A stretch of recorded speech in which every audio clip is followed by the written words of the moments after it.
திருப்பரங்குன்றம் மலையில் தீபத்தூணில் கார்த்திகை தீபம் ஏற்ற வேண்டும் என ரவிக்குமார் என்பவர் தொடர்ந்த வழக்கில் உயர்நீதிமன்ற மதுரை கிளையில் நீதிபதி GR சுவாமிநாதன் உத்தரவிட்டிருந்தார். இந்த நிலையில் தமிழக அரசின் நீதிமன்ற விரோத போக்கினையும் நீதிமன்ற தீர்ப்பினை அவமதித்து நீதிபதி பதவியை தனிப்பட்ட முறையில் விமர்சனம் செய்வதுடன் அவரை பதவி நீக்கம் செய்ய வேண்டும் என திமுக கூட்டணி எம்பிக்கள் டெல்லியில் மனு வழங்கியுள்ளதற்கும் தேனி மாவட்ட நீதிமன்றம் முன்பு பாஜக மாவட்ட வழக்கறிஞர் பிரிவு சார்பாக தமிழக அரசு மற்றும் இந்து அறநிலையத்துறையை கண்டித்து கண்டன கோஷங்களை எழுப்பி ஆர்ப்பாட்டத்தில் ஈடுபட்டனர்.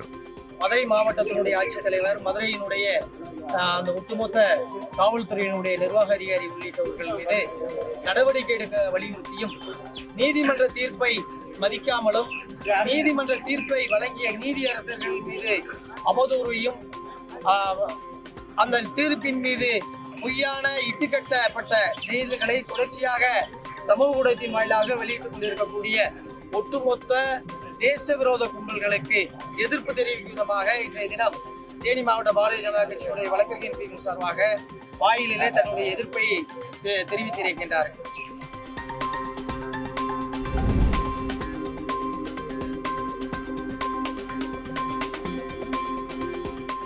சாதிவாரி கணக்கெடுப்பு நடத்த வேண்டும், வன்னியர்களுக்கு 10.5% இடஒதுக்கீடு வழங்க வேண்டும் என்ற கோரிக்கைகளை வலியுறுத்தி பாமக சார்பில் தமிழகம் முழுவதும் மாவட்ட தலைநகரங்களில் கண்டன ஆர்ப்பாட்டம் நடைபெற்றது.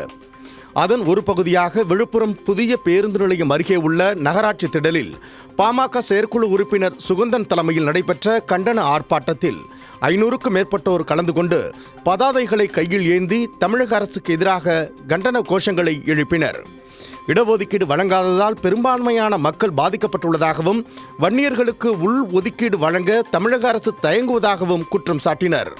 நடைபெற இந்த ஆர்ப்பாட்டம் தமிழகத்திலே உள்ள அனைத்து சமூக மக்களுக்கும் பயன்பெற வேண்டும் என்பதற்காக சாதிவாரி கணக்கெடுக்க வேண்டியும், தமிழகத்தில் மிகப்பெரிய சமூகமாக இருக்கின்ற வன்னிய சமூகத்திற்கு 10.5% இடஒதுக்கீடு வழங்க வேண்டும் என்பதை வலியுறுத்தியும் நடைபெறுகிறது.